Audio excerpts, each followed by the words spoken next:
আমরা অতীতে যেটা দেখছি সেটা কি, অতীতে ছিল আওয়ামী লীগের সাথে 14 দলীয় জোট, বিএনপি ছিল 4 দলীয় জোট।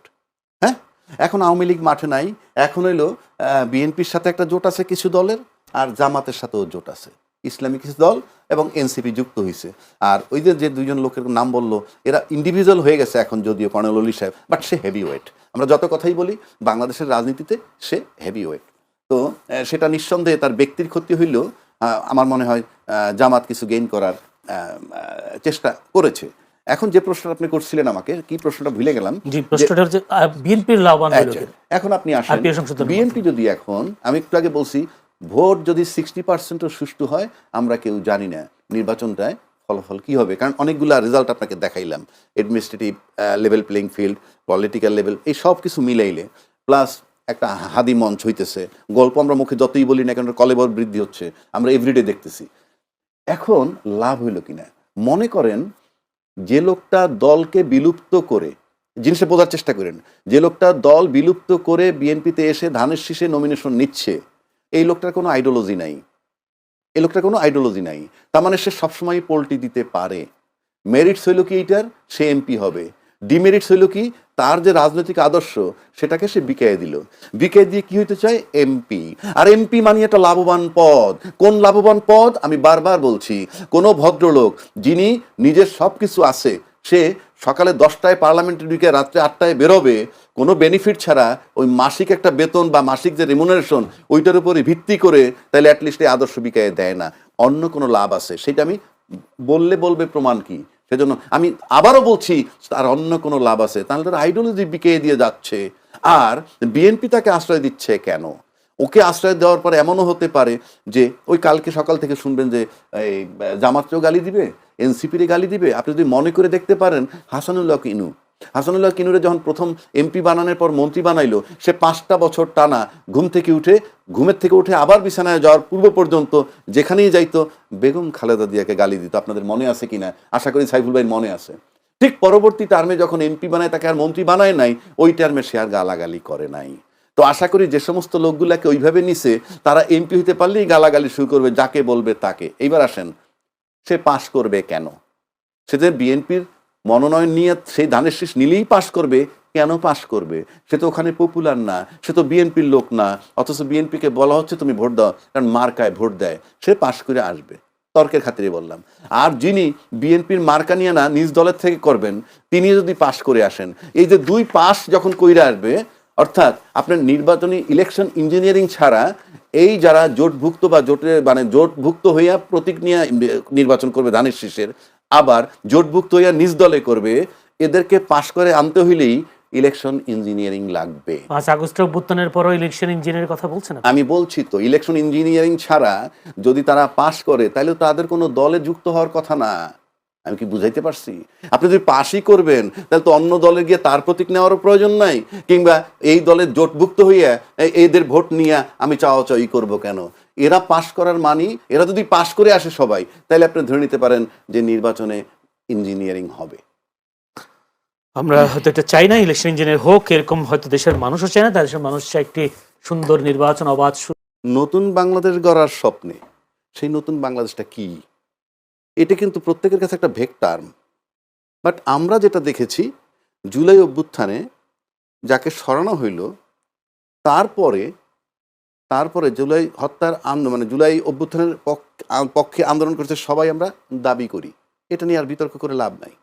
কিন্তু পরবর্তীকালে আমরা অ্যাকশনে দেখছি কে কতটা ধারণ করেন। কারণ জুলাই আন্দোলনের পরে এই ছাত্রদেরকে বা এই এনসিপি বলেন, ইভেন ইনকলাব মঞ্চ বলেন, এটা কিন্তু সব রাজনৈতিক দলের কাছে একটা জনপ্রিয় বিষয় হওয়া উচিত ছিল। কিন্তু আমরা কি সেটা পাইছি? কারণ যে রাজনীতিবিদরা এখন মাঠে খুব অ্যাক্টিভ, তারাও তো নির্যাতিত ছিলেন 15-16 বৎসর। তো 15-16 বৎসর নির্যাতিত তাকে যখন সরানো হইল, তাকে যারাই সরাক, সে তো সবার প্রিয় পাত্র হওয়ার কথা ছিল। কিন্তু সে কি আদৌ প্রিয় পাত্র হইছে? যদি প্রিয় পাত্র সে না হয়ে থাকে, তখন এটা তো ইমপ্লয়েড, যদি বলেন অলিখিতভাবে মনে হচ্ছে তাদের অ্যাকশনটার সুবিধা আমরা নিব, কিন্তু অ্যাকশনটা যে কারণে করলো সেদিকে আমরা যাব না। সেদিকে যদি যাইতই, তাহলে জুলাই সনদের আইনি ভিত্তি নিয়ে আমাদের এত বাকবিতণ্ডা কেন? সবাই তো ওই জায়গাটা ঐক্যমত্য হওয়ার কথা। আর জুলাই সনদের আইনি ভিত্তি হলে বাংলাদেশের আভ্যন্তরীণ বিষয় টোটালটা, পৃথিবীর সাথে তো এটার কোনো সম্পর্কের ক্ষতি হবে না, সেটা আমরা মানতে পারলাম না কেন? তারপরে কেন নতুন ন্যারেটিভ তৈরি করা হইলো এই যে 71-কে কেউ মানে না, এই নতুন বন্ধ কে বলছে? বাংলাদেশের সবচেয়ে যে বাংলাদেশের একদম 100% স্বাধীনতা বিরোধী একটা লোককে যদি আপনি খুঁজে বের করেন এবং তাকে যদি বলা হয় তুমি বাংলাদেশের ইতিহাসটা লেখো জুলাই 24 পর্যন্ত, তার কি কোনো সাধ্য আছে 71-কে বাদ দিবে? আপনি বাংলাদেশ পাইলেন কোথায়? লিখতেই হবে। It's a new narrative, unnecessary, এবং এস্টাবলিশ করতে চাইছে কোনটা? যারা বিতাড়িত করে দিলাম মনে হয় যে উনি চলে গেছেন বিধায় বাংলাদেশের স্বাধীনতা চলে গেছে, এরকম নো, এটা তামাশা না। 71-এর মুক্তিযুদ্ধ সাইফুল ভাইরা করছেন, বঙ্গবন্ধু নেতৃত্ব দিচ্ছেন, জিয়া রহমান সাহেব মাঠে কাজ করছেন, তার মানে কি ওটা আপনার ব্যক্তিগত সম্পত্তি না, এটা রাষ্ট্রের সম্পত্তি। আপনাকে তারাই দিলে ওটা যাবে না। তাহলে বঙ্গবন্ধু মারা যাওয়ার পর কিন্তু স্বাধীনতা চলে যেত, জিয়া রহমান সাহেব মারা যাওয়ার পর স্বাধীনতা চলে যেত। It is not your property. কিন্তু একটা বয়ান তৈরি করা হয়েছে কিরকম যে আওয়ামী লীগ চলে গেছে মানে মনে হয় যে ভাবটা এরকম 71 চলে গেছে না। আপনি 71-এর পর যে ভূখণ্ডটা আমরা পেয়েছি সেটাকে আপনি পৈতৃক সম্পত্তি হিসেবে লুটতরাজ করে, মানে একক ছত্র আধিপত্য খাটাইতে চাইছেন, সেখান থেকে তাড়াইয়ে দেওয়া হয়েছে। এবং সেখান থেকে তাড়াইয়ে দেওয়ার পর আজকে সাইফুল ভাইরাও কিন্তু সুন্দরভাবে কথা বলছেন। গল্প যতই করুন তার বিরুদ্ধে কথা বলা যায় নাই। আজকে আয়নাগর নিয়ে কথা হচ্ছে, অনেক কিছু কথা হচ্ছে। তো সেই কারণে আমি বলবো এই যে নতুন বাংলাদেশের কথা বলছেন, এই নতুন বাংলাদেশ বানাইতে গেলে তো এই এনসিপির গুরুত্ব খুব বেশি দেওয়া উচিত ছিল। কিন্তু কই, ফ্রম ডে ওয়ান তাদেরকে আমরা নাবালক বলি, এটা বলি, আদৌ কি তারা পার্টি হিসেবে কি অ্যাকসেপ্ট করছেন? আপনি তো গণতন্ত্র এখানেই শেষ করে দিচ্ছেন। গণতন্ত্র তো আপনি দলকে, ও দল জিতুক বা না জিতুক তাকে অ্যাকোমোডেট করবেন। এটা কোন গণতন্ত্র যে এই বন্দোবস্তের পর দল ছেড়ে আরেক দলে যোগ দিচ্ছে? তার দলের নিবন্ধন নেওয়ার জন্য কত কষ্ট, কত ফাইট, এখনো বহুত অ্যাপ্লিকেশন পড়ে আছে। কিন্তু আপনি শুধু এমপি হবেন, সিম্পল এমপি, এবং যিনি এমপি হতে চান, যারা হতে চান দলকে বিলুপ্ত করে, তাদের প্রত্যেকেই কিন্তু মিডিয়ায় তাদের ফেস পরিচিত, এমন কেউ নাই তাদেরকে চেনে না। তাহলে আপনি এমপি হয়ে বাড়তি কি নিবেন? বাংলাদেশে তো 300 এমপির মধ্যে 200-250 এমপিকে সাধারণ মানুষ চেনে না, যারা ফেসে নাই এরকম মানুষ চেনে না। পার্লামেন্টের মেম্বাররা চেনে যে এ এমপি, আপনি চেনেন? আপনিও চেনেন না। তা আপনি যদি মনে করেন আপনার পরিচিতি, পপুলারিটি বা গ্রহণযোগ্যতা, রাস্তায় গেলে সালাম আদাব পাবেন, সেটা তো মিডিয়াই অনেক। সাইফুল ভাই এমপি না হইলেও কিন্তু সালাম আদাব পায়, আমি এমপি না হইলেও সালাম আদাব পাই। তাহলে আপনি এমপি হতে চাচ্ছেন কেন? দলটাকে বিসর্জন দিয়া? টু সাম এক্সটেন্ট তো তার আমি সেলুট জানাই যে উনি ওনার দলটাকে বিলুপ্ত করে নাই। যারা বিলুপ্ত করে গেছে তাদের অবস্থাটা কি? একটু এমপি হবেন, তাদের টাকার অভাব নাই, প্রতিপত্তির অভাব নাই, নাম ডাক সব আছে, আপনি এমপি হবেন। তাহলে উদ্দেশ্যটা কি? আপনি যে আপনার দলটাকে বিলুপ্ত করে এমপি হতে চাচ্ছেন, কারণটা কি? এখন আসেন আপনি নতুন বাংলাদেশ কিভাবে করবেন? নতুন বাংলাদেশ করতে হইলে আপনি কি সেই যে যাদেরকে তারাই দিলাম তাদের কি, আমি কিন্তু কোনো দলের না, আমি আলোচনা করতেছি।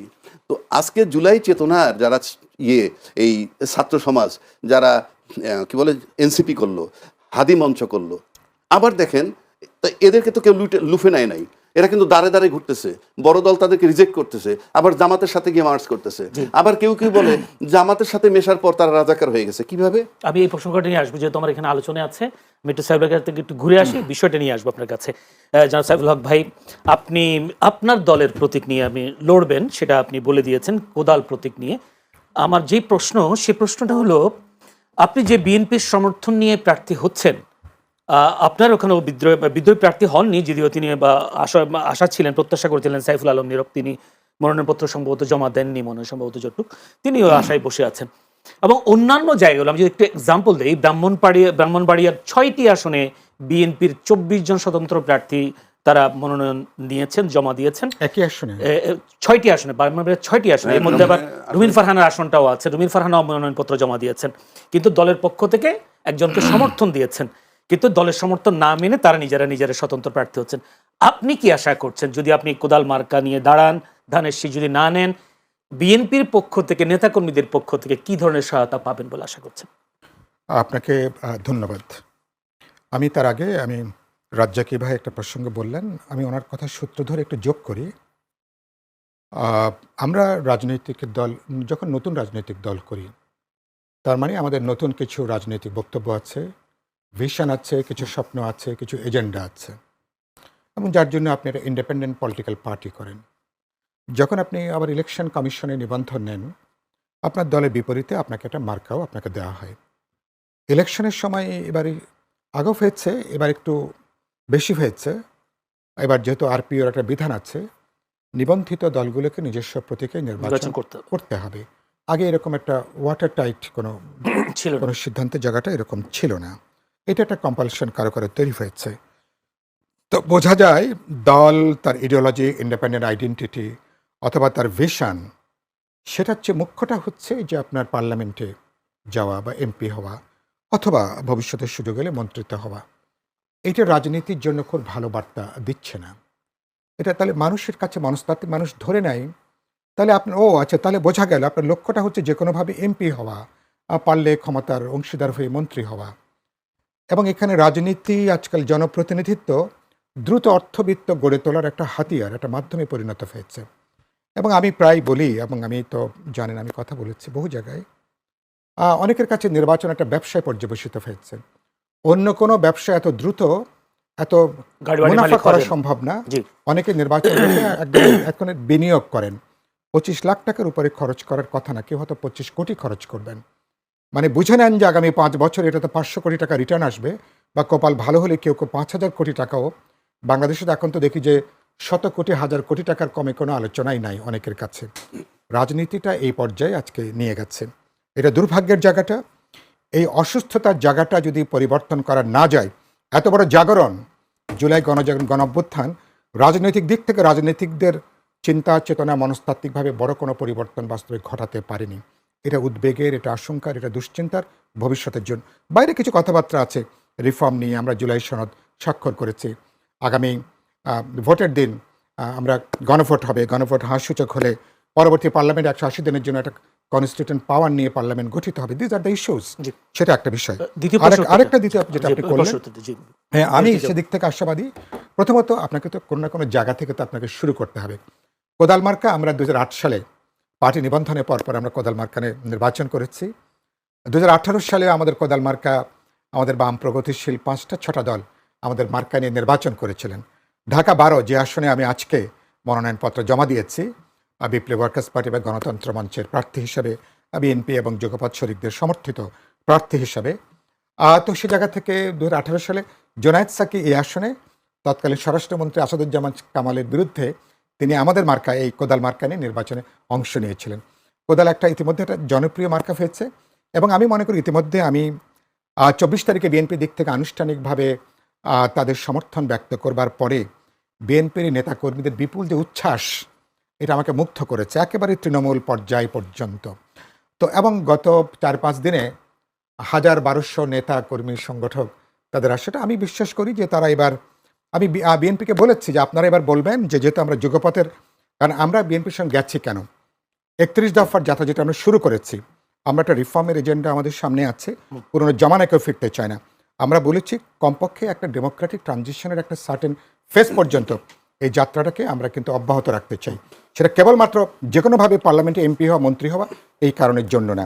আমি আশা করি কোদাল মার্কা আমরা বিএনপি, বা শুধু বিএনপি তো বটেই, আমার এখানে আমার সম্ভবত আমি হয়তো বিরল হতবা একজন মানুষ হব যেখানে প্রায় 2-4টা দল বাদে অধিকাংশ রাজনৈতিক দল, সামাজিক সংগঠন, জনগণের সকল অংশ আমার পাশে দাঁড়াবেন, সমর্থন করবেন, এবং আমার সারা জীবনের যে লড়াই, জি।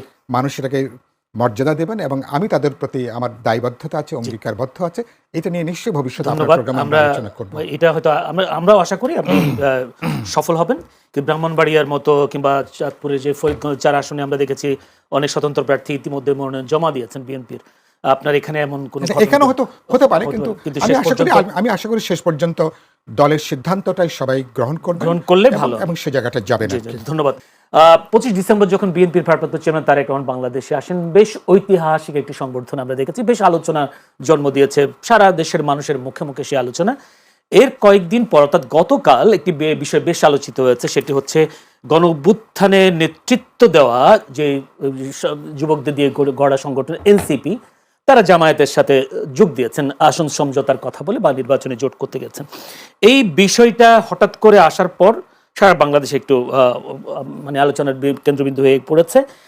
এনসিপি জামায়াতে কেন যোগ দিল? আমার প্রশ্ন একটা, এই জামায়াতে যোগ দিলে ওদের লাভও কি বা ক্ষতি কি হতে পারে? আচ্ছা, এই প্রশ্নটা একটু পরে আসি। জি। তার আগে সাইফুল ভাই যে কথা বলছেন সেটা লেভেল প্লেইং ফিল্ড নিয়ে কথা হয়েছে। পলিটিক্যাল মাঠটা এখন কেমন? 4টা প্রবলেম মাঠে হচ্ছে। 4টা প্রবলেম কি আমি বড় দলের বলবো, কারণ বড় দল মানে আমি দলের নাম বলার কোনো প্রয়োজন নাই। সম্ভাব্য কারা ক্ষমতায় যাবে নির্বাচন হলে এরা একটা গুঞ্জন আছে, কিন্তু রাজনৈতিক মাঠটা যেভাবে আছে তাতে কিন্তু একদম সুষ্ঠু নির্বাচন না, 60% সুষ্ঠু হইলেও কিন্তু বলা যাবে না কে নির্বাচনে জয়ী হবে। এটা গেল একটা দিক। দ্বিতীয় দিক আসেন, তারেক রহমান সাহেব নেমে কিন্তু একটা কথা বলছেন, আই হ্যাভ এ প্ল্যান। সেই প্ল্যান উনি ডিসক্লোজ করেননি। সেটা যখন করবেন আমরা হয়তো জানতে পারবো, এবং সেটা তাকে নির্বাচনের আগেই ডিসক্লোজ করতে হবে আমি মনে করি। কারণ তা নইলে আপনি আই হ্যাভ এ প্ল্যান বললে এই শব্দের উপরে তো আমি নিয়মের কথা বলছি, এই শব্দের উপরে আমি কেন ভোট দিব, কথার কথা বলছি। আপনাকে প্ল্যানটা ডিসক্লোজ করতে হবে if you want to attract the voters. সেই কারণে এবার আসেন মাঠে কি হচ্ছে। নাম্বার 1, বড় দলের ট্রাবল, মনোনয়ন পুনর্বহাল নিয়ে আন্দোলন। মানে কিছু লোকের মনোনয়ন দিছিল, এখন আবার অন্যত্র দিয়ে দিছে। সেই আন্দোলন আমি কালকে লোহাগাড়ায় দেখেছি। অর্থাৎ মনোনয়ন পুনর্বহাল করো। তাহলে মনোনয়ন পুনর্বহাল যে করতেছে সে তো ওই বড় দলেরই একটা অংশ। এটা একটা ট্রাবল। 2 আসেন, অন্য দলের ব্যক্তিকে মনোনয়ন দেওয়ার কারণে একটা অপ্রকাশিত দ্বন্দ্ব। অপ্রকাশিত দ্বন্দ্ব মানে অন্য দল থেকে যারা জোটের মধ্যে একটা দলকে দিছে, তাহলে বড় দলের অন্যান্য যারা সম্ভাব্য প্রার্থী হইতে পারতো তাদের একটা অপ্রকাশিত দ্বন্দ্ব চলমান। 3 নম্বর আসেন, অন্য দলের ব্যক্তিকে যখন নিজ দলের লোককে বলা হয় তুমি ভোট তারে দিও, এটা আর একটা দ্বন্দ্ব। 4 নম্বরটা আসেন, দল বিলুপ্ত করে যে সমস্ত বড় লোকগুলো বড় দলের সাথে গিয়ে তারপরে নমিনেশন পেয়ে গেল, এটা ওই দলের যোগ্য প্রার্থীরা ভালো নজরে নিচ্ছে না। অর্থাৎ আপনি যদি এখন দেখেন পলিটিক্যাল লেভেল প্লেইং ফিল্ড আমরা একটা টার্মে বলি, আসলে 2টা টার্ম, একটা হলো অ্যাডমিনিস্ট্রেটিভ আর একটা পলিটিক্যাল। তাহলে এই যে পলিটিক্যাল লেভেল প্লেইং ফিল্ড কিন্তু এই দলের নিশ্চিত করতে হবে এখানে অ্যাডমিনিস্ট্রেশন কাজ করবে না রাষ্ট্রের। আর অ্যাডমিনিস্ট্রেটিভ জায়গার সমস্যা কোথায় আপনি দেখেন, প্রফেসর ইউনূস সাহেব বলছেন সমস্ত প্রস্তুতি সম্পন্ন, কোন ফর্মে? Level playing field. আপনি যদি হাদির গুলিটা চিন্তা করেন, মারা গেছে, সে কিন্তু প্রার্থী ছিল। চিটাগাং 8 বিএনপির প্রার্থী গুলিবুদ্ধ, সেও তো ছিল। 2 নম্বর, আপনি অস্ত্র যেগুলা রিকভার করতে পারেননি, এবং পুলিশের হারিয়ে যাওয়া অস্ত্র উদ্ধার করতে পারেন নাই। পুলিশের অস্ত্র উদ্ধার করার দায়িত্ব কিন্তু পুলিশের, পারেননি। আমি এক্ষেত্রে বলবো করেন নাই। কেন করেন নাই? ওনাকে কি প্রফেসর ইউনূস সাহেব নিশ্চিত করছে যে তোমরা উদ্ধার কইরো না? তাহলে আপনি বাজারে অস্ত্র আছে, আবার আপনি গানম্যান দিচ্ছেন। গানম্যান দেওয়ার মানে হচ্ছে এই প্রশাসনিকভাবে আপনি ভালো অবস্থায় নাই, তাহলে আপনি গানম্যান দিবেন কেন? তারপরে যদি আপনি আসেন, এই হাদি হত্যার বিচারের দাবিতে ইনকিলাব মঞ্চের কিন্তু প্রতিদিন কলেবর বৃদ্ধি হচ্ছে, এটা আপনাকে মাথায় রাখতে হবে। এরা কিন্তু নির্বাচন পর্যন্ত থাকবে মাঠে। পাশাপাশি সৈয়দা রেজওয়ানা উনি বলছেন এই সরকারের মেয়াদেই হাদি হত্যার বিচার হবে, আপনার মনে আছে? এটা বলেছেন। আপনি ফেব্রুয়ারি 12 তারিখে চলে যান।